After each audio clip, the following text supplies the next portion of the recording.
Can I ask you something a little personal?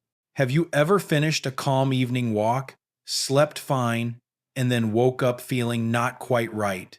A heavy arm, a lazy tongue, the room spinning just enough to make you hold the wall. I'm a brain doctor who has walked beside older Americans for 3 decades. I've seen strokes arrive in the quiet hours between 2 and 6 in the morning. No chest pain, no warning. Just a small clot or a pressure surge that steals a word, a step, a piece of independence. Walking can be medicine, but after 60, the how and the when matter as much as the miles. Dehydration thickens blood. Late walks rev the nervous system. Poor posture pinches neck arteries. Tiny choices become big outcomes while you sleep. I'm not here to scare you. I'm here to stand with you, to protect your brain before it needs saving. Today, I'll show you the walking habits that raise risk overnight and the simple fixes that bring that risk back down. Clear steps, kind guidance, real stories. If this already speaks to you, please subscribe and ring the bell so we don't lose touch. If you've experienced anything like this, comment 1. If not, comment 0. Your voice helps me shape the next lesson. Ready? Let's walk towards strength, not towards stroke. Why walking can both heal and harm the brain. For most of my patients over 60, walking is not just exercise. It is identity. It is freedom. It is the quiet proof that you can still step into the world on your own terms. A 20-minute walk can lower blood sugar, lift mood, and protect the heart. Harvard Health has called walking the simplest form of medicine because research shows even brisk walks of 1 mile a day reduce cardiovascular risk by nearly 30% in older adults. The National Institute on Aging encourages walking as a cornerstone of healthy aging, and they are right. But here is the truth I have learned in 30 years as a neurologist. The same walk that heals one body can quietly harm another if the details are ignored. The difference is not the act of walking, but the conditions of walking. At 40, your arteries are still flexible, your blood pressure adjusts quickly, and your brain tolerates sudden shifts. At 70, the physiology changes. Arteries stiffen, pressure sensors in your body respond more slowly, and your brain becomes more vulnerable to drops in oxygen or surges in blood flow. What felt effortless at midlife can become dangerous after retirement. This is not a weakness. This is biology. Your body has lived a long story, and the way it responds now carries the imprint of every decade that came before. Many of my patients tell me, "But doctor, I've walked this way for years. Nothing has ever happened." I understand that feeling, but medicine teaches us that risk is not always immediate. A small clot does not appear suddenly. It forms over months of thickened blood, or years of small vessel inflammation, or repeated nights of high blood pressure. The mistake is believing that no warning means no danger. Strokes rarely announce themselves with fireworks. They whisper, and the whisper is easy to miss. Let's compare 2 examples. A man in his 40s may take a late-night walk after a heavy dinner and sleep soundly. His heart adjusts, his blood vessels expand, and by morning he feels refreshed. A man in his 70s does the same, and by early morning, when blood pressure naturally surges during deep sleep, his narrowed arteries cannot handle the stress. A clot that began forming hours before may block oxygen to part of the brain. One wakes ready for work, the other wakes unable to speak. The same habit, but 2 very different outcomes. This is why we must separate the idea of walking is good from all walking is safe. Walking is indeed medicine, but like any medicine, the dose, the timing, and the condition of the patient matter. Too much at the wrong time, without preparation, and the medicine becomes poison. As Americans, we respect independence, But independence does not mean ignoring the wisdom of the body. Independence means listening, adjusting, and walking in a way that protects your future instead of gambling with it. What are the lessons here? First, recognize that after 60, your body plays by new rules. The thirst signal is weaker, so water is more important. Balance systems are slower, so companionship is more valuable. Blood vessels are stiffer, so posture, shoes, and timing all matter more. None of this should frighten you. On the contrary, it should empower you. Because once you know the rules, you can walk with more safety, more confidence, and more years ahead. If you are listening right now, I want to ask you directly, have you noticed that your body responds differently to walking today compared to 10 or 20 years ago? Do you get more tired, more dizzy, or need longer to recover? Share your experience in the comments. Your words may help another person recognize what they are feeling and take action before it is too late. Walking is still your ally. It is still a daily habit that can extend your life, but it must be practiced with wisdom. Protect your brain before it needs saving. Step with intention, not assumption.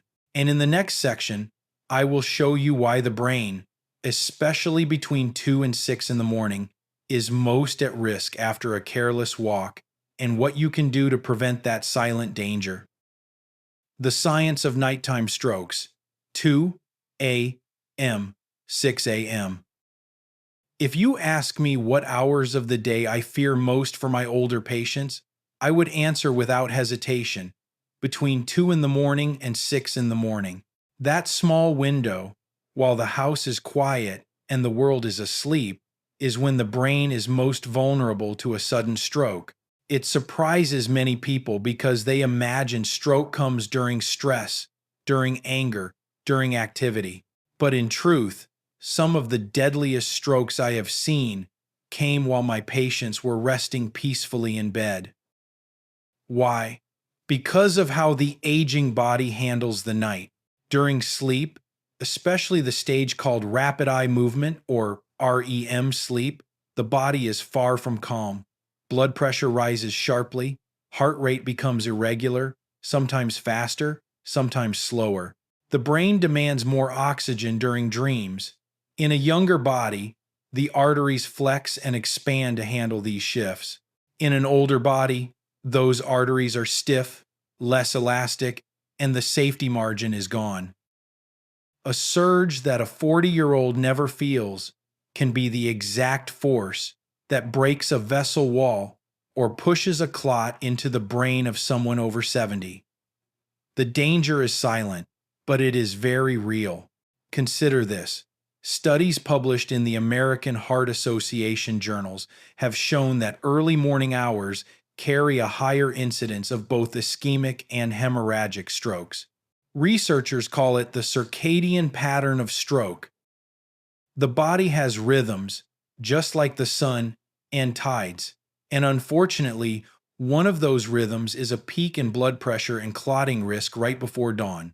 For the elderly, with fragile vessels and slower clot breakdown, this pattern becomes a trap.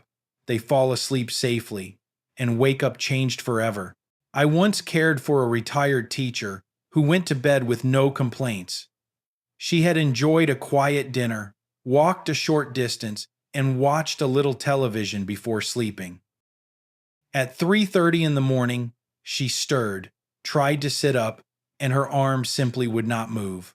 By the time her husband realized something was wrong, the clot had already blocked her middle cerebral artery. The paramedics told me later, "Doctor, she looked fine at bedtime." That is exactly the heartbreak. At bedtime, the stroke has not yet declared itself. It is during those early hours, when blood pressure spikes, that the clot finally moves or the vessel finally gives way. Why does walking matter here? Because the habits you carry into sleep affect how your body handles this vulnerable window. If you walk dehydrated, your blood is thicker and more likely to form clots while you rest. If you walk too late in the evening, Your nervous system remains activated and your blood pressure runs high into the night. If you walked with poor posture or strain, you may have already reduced oxygen flow through neck arteries, setting the stage for instability. The stroke that appears at 3 in the morning may have been seeded by choices made at 3 in the afternoon. This is why I tell my patients, stroke prevention is not just about medication. It is about rhythm. It is about respecting the body's natural cycles. Morning or early afternoon walks support the brain because they align with blood pressure, stability, and natural hydration. Late evening exertion does the opposite. Think of it as sailing with the wind or against it. If you know when the storm is likely to come, you prepare before the storm, not during it. Let me ask you this. Do you often wake up at night with headaches, dizziness, or unusual dreams that leave you more tired than rested? Do you sometimes notice your heart racing in the early morning hours? These can be subtle signals that your brain and circulation are under stress when you least expect it. Sharing your experience may help others see patterns they have overlooked. Leave a comment if you have felt these signs. The lesson is simple but profound. The brain does not reset at night, it works harder. And after 60, that effort can expose weakness. By knowing the timing, by adjusting your habits, you can walk in safety instead of risk. Protect your brain before it needs saving. Because the clock, like the body, follows its own rules. And wisdom means learning how to walk in rhythm with both. Walking without water, dehydration, and clot. Of all the hidden dangers in walking after 60, dehydration is the one I encounter most often in my clinic, and it is also the one most underestimated. Many older adults pride themselves on their discipline. They walk daily, they avoid cigarettes, they even keep their weight under control. Yet they forget the simplest medicine of all, water. And it is that very absence that often tips the balance between health and harm. As we age, our sense of thirst fades. What feels like I'm fine without water is actually the body's reduced signaling. The kidneys filter less efficiently, fluid reserves are lower, and sweat response is blunted. That means a 20-minute walk in dry air can remove more water from a 70-year-old than a 40-year-old, even if the walk feels easy. The blood then thickens. Concentrated blood cells flow more sluggishly, and sluggish blood has one instinct: it clots. A clot that forms in the calf or a small neck artery can remain silent through the evening, only to travel to the brain at 3 in the morning and block oxygen in seconds. I will never forget Mr. Jameson, a 79-year-old former firefighter from Colorado Springs. He walked 2 miles every afternoon, rain or shine. Strong legs, sharp mind, the kind of man you would call healthy, but he hated carrying water. He said it made him feel like a tourist. For months, he walked dry in thin mountain air. Then one dawn, his wife found him collapsed on the floor, his right side paralyzed, his speech gone. Tests showed no major blockages, no atrial fibrillation, but his blood was thick and sticky, the signature of chronic dehydration. The clot that ended his independence had been brewing silently in the very walks he believed were protecting him. Medical research supports this reality. Even mild dehydration can increase blood viscosity by 10% or more. That small change is enough to impair circulation in the brain's tiniest vessels. And remember, during sleep, blood pressure naturally dips, lowering oxygen delivery. Combine thicker blood with lower pressure, and the brain becomes the perfect target. It is not just summer heat that threatens.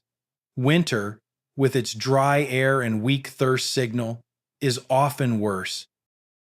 I have treated patients who suffered strokes in January mornings after short walks in cold weather, never realizing that invisible water loss from lungs and skin had prepared the trap. The tragedy is that this danger is preventable, with something as simple as a glass of water. My advice is practical and specific. Before every walk, drink 6 to 8 ounces of room temperature water. After your walk, drink another glass. Do not wait for thirst. By the time thirst arrives, you are already behind. Carry a small bottle, even if you think you will not need it. If you feel unusually tired, lightheaded, or your mouth feels dry after walking, those are not small annoyances. They are your body's early whispers of dehydration. And ignoring whispers is how strokes steal lives. Mr. Jameson survived, but he never drove again. He told me during rehab, I thought I was doing everything right. I didn't know forgetting water could take away my independence. His story is painful, but it is also powerful, because it shows that the smallest change a glass of water can prevent the largest tragedy. So let me ask you directly, when was the last time you drank water before your walk? Do you carry a bottle, or do you assume you'll be fine without it? Share your habits in the comments, because your small example could remind another person to protect their brain tomorrow morning. Walking is good, but walking without water can quietly turn health into harm. Protect your brain before it needs saving, one sip at a time. Sunlight, friend or foe for the aging brain. Most of us grew up believing the sun was our friend. Sunshine lifted our spirits, gave us vitamin D, and reminded us of freedom. Many of my patients over 60 still tell me they love their afternoon walk under the open sky because it feels like life itself. And in some ways, they are right. Moderate sunlight does support bone health, mood, and immune balance. But the same sunlight that once nourished can, in later years, quietly become an enemy to the brain's circulation if we do not respect its power. Here is what medicine tells us. As we age, our skin loses protective layers, our immune system weakens, and our blood vessels, especially the delicate arteries feeding the brain, become more fragile and reactive. Ultraviolet radiation, or UV light, does not stop at the skin. It triggers inflammation inside blood vessels, known as endothelial inflammation. Over time, this silent irritation narrows arteries, makes them stiffer, and encourages the small clots that lead to strokes. It does not happen all at once. It builds quietly, day after day. The same way sunburn appears slowly before you realize you have stayed out too long. I once treated Mrs. Elaine Madsen, a 76-year-old widow from Tempe, Arizona. Every afternoon, she walked her terrier, Pepper. No hat, no sunglasses, just sandals and a smile. She thought the dry desert air was safe and that sunscreen was for vanity. Slowly, her blood pressure readings became more erratic. She felt dizzy, fatigued, sometimes blurry in vision, but she dismissed these as just age. Then one morning, her daughter found her on the kitchen floor, unable to speak, her face drooping. Imaging showed a left-sided ischemic stroke. Her labs revealed chronic inflammation markers, not clogged arteries, not atrial fibrillation. In my opinion, the daily unprotected sun exposure had gradually inflamed her brain's fragile vessels until one clot finally sealed her fate. This story is not unique. A study in the journal Stroke reported that oxidative stress and endothelial dysfunction caused by repeated UV exposure significantly increase stroke risk in older populations, particularly those with hypertension or diabetes. The danger is that seniors often feel fine. The brain does not complain loudly until damage is advanced. That is why prevention matters more than reaction. Sunlight is not evil. The problem is unprotected exposure. At 40, the skin and vessels recover faster. At 70, each exposure leaves a deeper mark. The eyes, in particular, are a direct window to the brain. Unfiltered UV light damages retinal arteries, increases inflammation, and even accelerates cognitive decline. That is why I now urge every senior, protect yourself. Wear a wide-brimmed hat that shades your face and neck. Choose UV-rated sunglasses that wrap around the sides. Wear lightweight, long sleeves in the strong Sunday. And whenever possible, avoid walking during peak UV hours between 10 in the morning and 4 in the afternoon. These are not cosmetic choices. They are neurological protection. Mrs. Elaine now walks with her daughter. She wears a hat and UV sunglasses. Through halting words in speech therapy, she told me, "I thought the sun only aged my skin. I didn't know it could hurt my brain." Her voice, though slow, carried wisdom, because what she once dismissed as vanity was really survival. So let me ask you, do you walk with sun protection, or do you assume a short stroll is harmless? Do you carry a hat, or do you wave it off as unnecessary? Share your answer in the comments, because your reminder may save another person's independence. Walking is still medicine, but only if you shield the brain from the silent fire of the Sunday, protect your vessels, protect your future, and let the sun be a gentle friend, not a hidden foe. The loneliness trap, walking in isolation. There is something deeply human about wanting to walk alone. For many older adults, walking in solitude is not just exercise. It is a ritual of peace. It is a chance to think, to remember, to breathe without interruption. Some of my patients tell me they walk alone because it makes them feel strong, independent, even youthful again. And I understand. Solitude can be beautiful. But after 60, walking in isolation carries a danger that too few recognize until it is too late. The risk is not the walk itself. The risk is having no one nearby when the first signs of a stroke whisper into the body. Most people imagine a stroke as a dramatic collapse, but in reality, many strokes begin with something small, a moment of confusion, a few slurred words, a heavy arm that feels just a little off. These signs can last only minutes before disappearing, what we call a transient ischemic attack, or, thanks in advance, a mini stroke. The tragedy is that TIAs are the body's warning sirens. They mean a major stroke may follow within hours or days. If someone is walking with you, they might notice your speech, your stagger, your blank stare, and call for help before damage becomes permanent. If you are alone, you may dismiss it as fatigue, and by the time the real stroke arrives, the window for treatment is gone.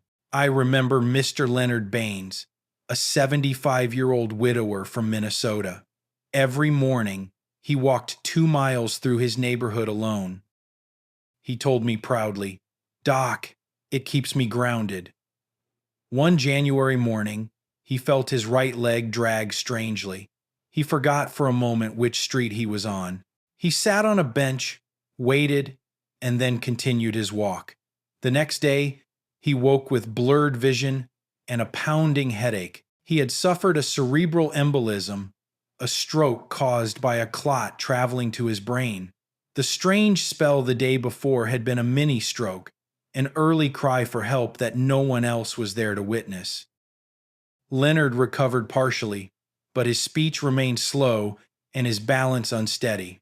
In rehab, he told me, "I wish someone had been there to say, 'Leonard, something's not right.'"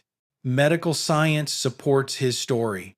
Stroke treatment is most effective if delivered within the first 3 to 4.5 hours. Medications like TPA can dissolve clots, but only if given quickly. Without witnesses, without a companion to recognize the signs, that window quietly closes. The body loses minutes, and the brain loses millions of neurons. Some may say, "But doctor, I value my independence. I don't want to rely on anyone." And I respect that.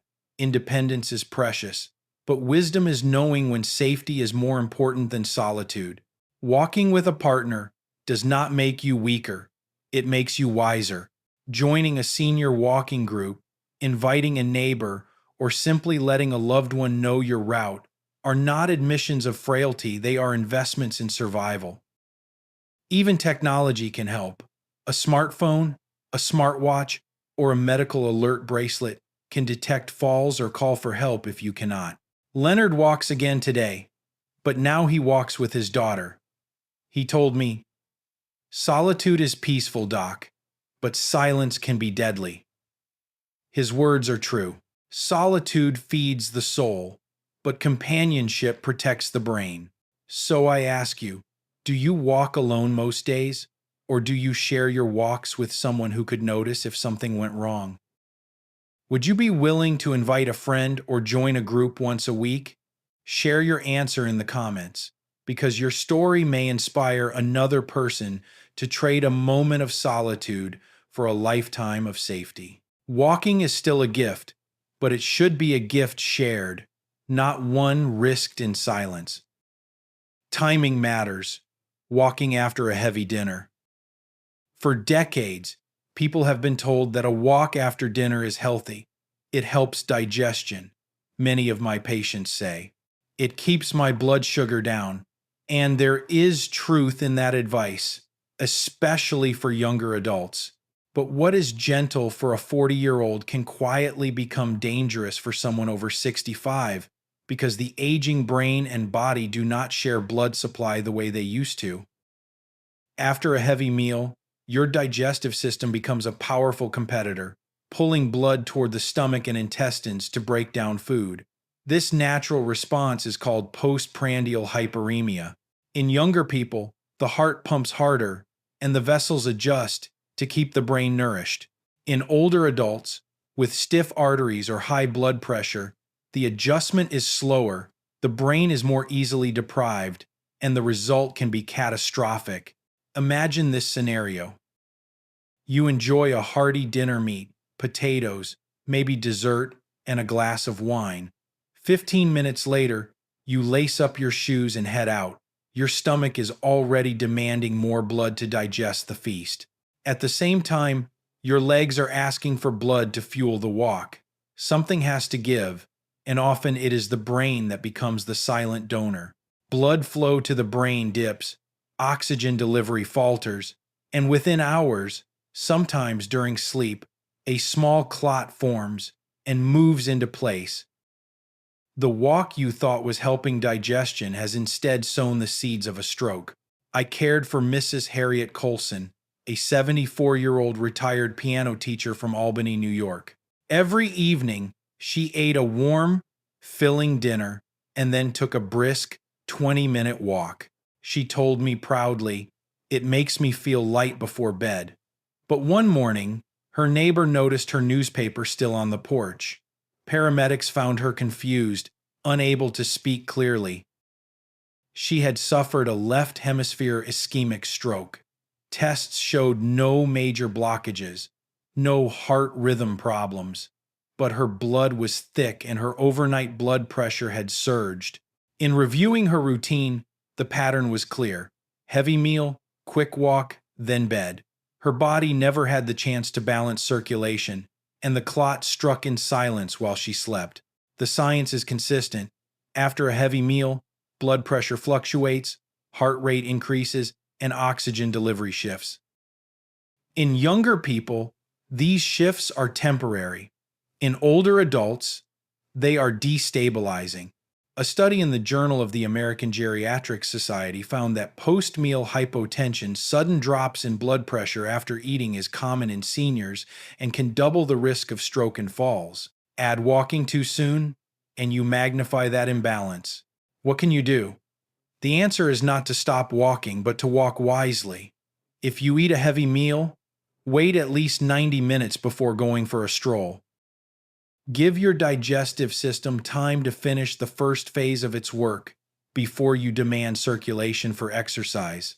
And when you do walk after dinner, keep it light and gentle, not long or fast. Save your brisker, longer walks for earlier in the day when your brain and vessels are more resilient. Another option is to eat lighter in the evening: soups, vegetables, lean protein, so your body does not struggle as much for circulation. Mrs. Harriet survived her stroke, but she told me during therapy, I thought I was helping my body. I didn't know I was robbing my brain. Her words are a reminder that intention is not enough. Timing matters. What feels good in the moment may set a trap for the night. So, I want to ask you, do you usually walk soon after dinner, or do you give your body time to rest before moving? Have you noticed dizziness or heaviness if you walk too quickly after eating? Share your answer in the comments. Your experience might help someone else recognize a habit they need to change. Walking is still a gift, but when it comes to timing, wisdom can mean the difference between health and harm. Posture, shoes, and surfaces, the silent killers. When most people think of stroke risk, they imagine diet, blood pressure, or smoking. Few stop to consider something as ordinary as posture, shoes, or the ground beneath their feet. Yet, in 30 years of neurology practice, I have seen these small factors quietly shape the fate of older adults more than they realize. Because the way you hold yourself, the shoes you wear, and the surfaces you walk on are not just matters of comfort, they are matters of circulation, balance, and brain safety. Let us begin with posture. As we age, gravity pulls us forward, shoulders round, the head tilts down, eyes scan the ground in fear of tripping. It feels protective, but it quietly compresses the carotid arteries in the neck, the main highways delivering oxygen to the brain. A chronic forward head tilt reduces blood flow, encourages clot formation, and makes the brain more vulnerable at night when blood pressure naturally dips. I remember Mr. Albert Knox, a 78-year-old retired accountant. He walked every morning, but always hunched, his chin nearly touching his chest. One day he felt dizzy. His speech slurred for a minute, then cleared. Tests showed no blockages, but ultrasound revealed that when his neck bent forward, his carotid flow dropped dramatically. His safe posture had nearly starved his brain. Only after physical therapy and posture correction did his risk decline. His story is a reminder. How you walk matters as much as how far. Now consider shoes. At 70, your feet are not what they were at 40. The fat pads thin, arches collapse, joints stiffen. Shoes that once felt fine may now restrict circulation, compress veins, and subtly alter gait. Poor footwear leads to slower blood return from the legs, setting the stage for clots that can travel to the brain. One of my patients, Mrs. Janie Rohr, a 72-year-old librarian, walked daily in slip-on canvas shoes. Stylish, convenient, but with no arch support. Over months, she developed tingling in her toes, then one day collapsed from a small cerebellar stroke. A leg ultrasound showed deep vein thrombosis, likely from restricted circulation caused by poor footwear. She told me later, I thought shoes only hurt my feet. I didn't know they could hurt my brain. Today, she wears orthopedic shoes fitted by a podiatrist, and her risk is under control. Finally, let us look at the ground itself. Uneven sidewalks, steep hills, gravel paths. These may seem harmless, even healthy challenges, but for an older brain and heart, they create dangerous spikes in blood pressure and balance strain. When you walk uphill, the heart pumps harder. When you walk downhill, your stability is tested. Each micro adjustment stresses the vessels, and in stiff arteries, that stress can dislodge plaque or form clots. I recall Mr. Raymond Ellis, 81, who loved his forest trail in Pennsylvania. One rainy morning he slipped slightly on a slope, felt dizzy, and hours later was found confused with a parietal stroke. His blood pressure had surged during that walk, triggering a cascade. He later admitted, I thought the hills made me stronger. I didn't know they were hurting my brain. And never suved. The lesson here is clear. Posture, shoes, and surfaces are not minor details. They are survival details. If you are over 65, lift your chin when walking. Keep your gaze 10 to 15 feet ahead, not at the ground. Stretch your neck and shoulders daily. Choose shoes with proper arch support and cushioned soles, never tight or flat. Replace shoes before they wear unevenly, and whenever possible, choose flat. Even walking paths, school tracks, mall corridors, or level sidewalks. Avoid steep inclines unless cleared by your doctor. Walking is still medicine, but only when the prescription is correct. Your brain depends on open vessels, steady balance, and smooth circulation. Do not let poor posture, bad shoes, or risky terrain steal that from you. So let me ask you, when you walk, do you pay attention to your posture, your shoes, and your path, or do you just assume they do not matter? Share your answer in the comments, because your reminder could save another person from a silent danger. Sometimes the greatest risks hide under our feet. Distractions and late-night walks, the final hidden risks. In today's world, distraction is everywhere. Phones buzz, podcasts stream, thoughts race. For many older adults, walking feels like the perfect time to multitask, catch up on a phone call, listen to music, or simply let the mind wander. But for the aging brain, divided attention during a walk is not harmless. It can quietly steal awareness from the very signals that warn of a stroke. You see, walking is not as automatic as it once was. At 70, your brain is already balancing posture, breath, vision, and stability with every step. Add a distraction, and you split precious resources. That may mean you do not notice your speech beginning to slur, your arm growing heavy, or your vision blurring. These subtle signs are often the body's first cry of stroke. If ignored, even for minutes, they can lead to irreversible damage. I think of Mrs. Donna Harwick, a 77-year-old retired English teacher from Indiana. She loved true crime podcasts. Every morning, earbuds in, she walked her block listening to stories. One day, as she walked, she stumbled slightly. She thought it was stiff, but a neighbor saw her leaning on a fence, her mouth uneven, her speech garbled. Paramedics confirmed she was in the middle of a right hemisphere stroke. She survived, but her speech is now slow, and she uses a walker. In rehab, she told me with tears, "If I hadn't had those earbuds in, maybe I would have noticed sooner." Her story is not unusual. Research published in Neurology has shown that dual-task walking while focusing on another task significantly increases fall risk and reduces awareness of early stroke symptoms in older adults. The same is true for late-night walks.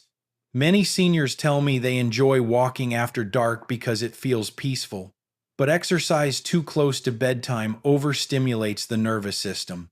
Your heart rate rises, adrenaline lingers, blood vessels constrict. Instead of winding down, your body enters the night on high alert. Between 2 and 6 in the morning, the brain's most vulnerable hours, blood pressure naturally spikes. Add the leftover stimulation from a late walk, and you create the perfect storm for a clot to strike in your sleep. I remember Mr. Dennis Monroe, an 80-year-old veteran from South Carolina. He loved walking at 8 or 9 at night under the stars. "Helps me digest, helps me sleep," he told his wife. But one morning, she found him in bed, breathing unevenly, face slack. He had suffered a massive ischemic stroke in the early hours.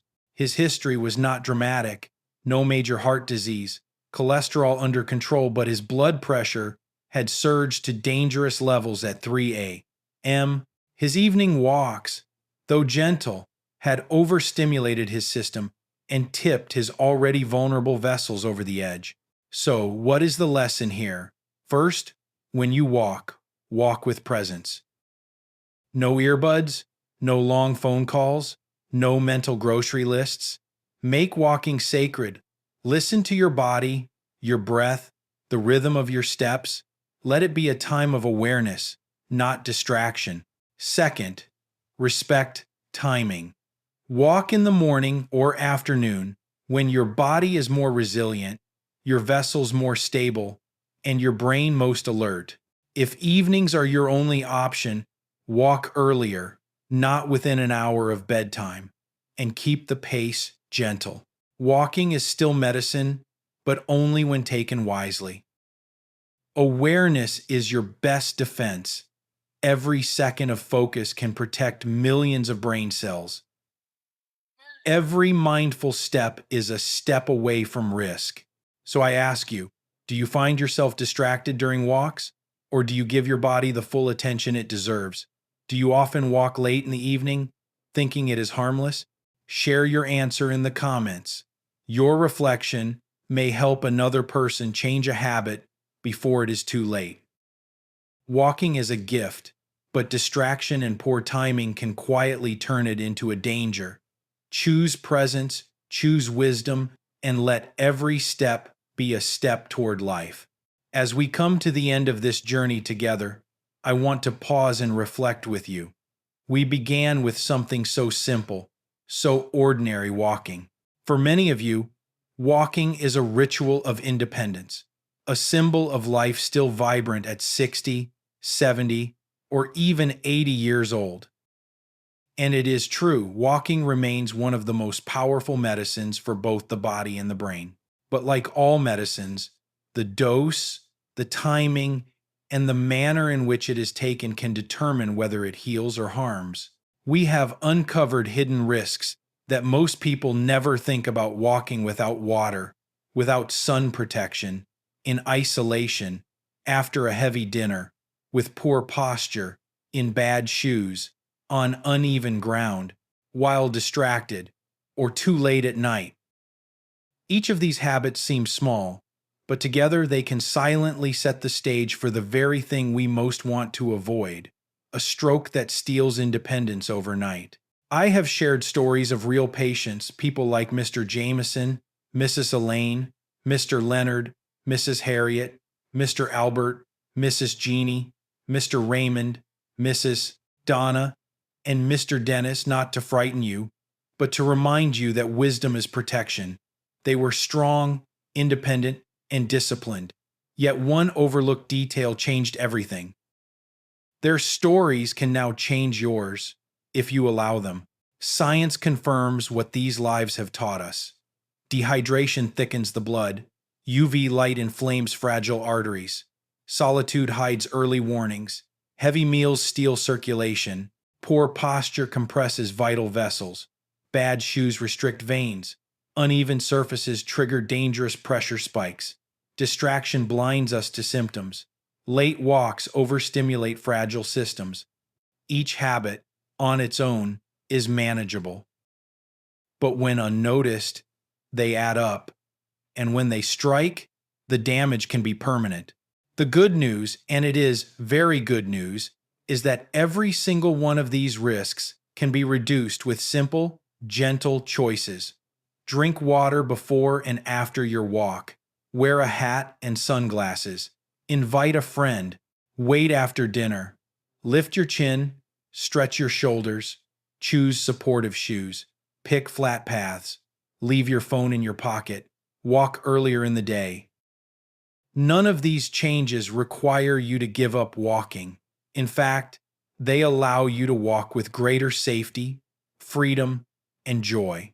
Walking wisely is not just about preventing stroke, it is about preserving what matters most: your independence, your memory, your ability to speak, to laugh, to recognize your loved ones. It is about keeping your brain as alive as your legs. Every step is a choice between risk and resilience, between carelessness and wisdom. I often tell my patients, your body at 70 is not your body at 40, but your wisdom at 70 is far greater. Use it. Let that wisdom guide your steps. Let it protect you from silent dangers, so you can keep walking not just longer, but better. So, here is my invitation to you. This week, choose one small change. Maybe it is carrying water. Maybe it is buying new shoes. Maybe it is asking a neighbor to walk with you. Write it in the comments below. Share it, not only for yourself, but to inspire someone else, because your words, your experience, may save another person's independence. If you found this video helpful, type 1 in the comments. If you think I can do better, type 0. I read your feedback carefully because we are on this journey together. And if you have not subscribed yet, I encourage you to do so that you never miss a chance to learn how to protect your brain, your body, and your life. Walking is still a gift. Walk with water. Walk with sun protection. Walk with friends. Walk with intention. Walk with wisdom. And above all, walk toward life, not away from it.